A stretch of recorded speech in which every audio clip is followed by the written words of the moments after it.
نگر سے ہوں. میں آپ لوگوں کے سامنے ایک تقریر پیش کرنا چاہتی ہوں جس کا موضوع ہے نماز.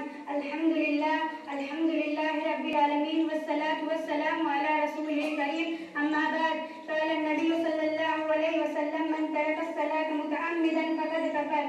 قابل صدر اور اساتذہ اکرام اور میری عزیز بہنیں اور بھائیوں، میں ایک حقیر سی طالبہ ہوں. میں اس لائق نہیں ہوں کہ آپ لوگوں کے سامنے لمبی چوڑی تقریر پیش کر سکوں، کیونکہ تقریر کے لیے، کتابت کے لیے وسیع علم، گہری بصیرت اور مخصوص لب و لہجہ کا انداز کی ضرورت ہوتی ہے.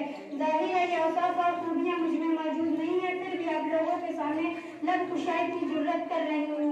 کچھ عرض کرنے کے لیے کھڑی ہو گئی ہوں تو یہ فیض ہے میرے مکتب کا اور یہ نتیجہ ہے میرے لائق احترام معلم کا، ورنہ کہاں میں اور کہاں نہیں. ہتے گل نسیم ہے صبح تیری مہربانی. دعا فرمائیے اللہ رب العزت ہمیں علم کی انمول دولت سے مالا مال فرما دے اور دین کے سلسلے میں ہمارے اندر یہ جذبہ پیدا ہو جائے کہ میری زندگی کا مقصد تیری دین کی سرفرازی. میں اسی لیے مسلمان، میں اسی لیے نمازی. معزز سامعین، میری تقریر کا موضوع ہے نماز ترک کرنے پر وعید. نماز دین کا ستون ہے. نماز دین کا اہم رکن ہے. جس نے نماز کو قائم کیا اس نے دین کو قائم کیا، جس نے نماز کو ڈھا دیا اس نے دین کو ڈھا دیا. حدیث شریف میں نماز ترک کرنے پر بہت سی وعیدیں آئی ہیں. چنانچہ نبی کریم صلی اللہ علیہ وسلم کا ارشاد ہے کہ نماز چھوڑنا آدمی کو کفر سے ملا دیتا ہے. نماز شیطان کا منہ کالا کرتی ہے. نماز افضل جہاد ہے. نماز مومن کا نور ہے. جنت کی کنجی نماز ہے. لیکن پھر بھی آج ایسا ماحول پیدا ہو گیا ہے کہ پورا کا پورا گھرانہ بے نمازی ہے. حتیٰ کی نوبت یہ آ گئی ہے مسلم گھرانے کے اکثر لوگ اس اہم عبادت سے واقف ہیں، بلکہ یہی نہیں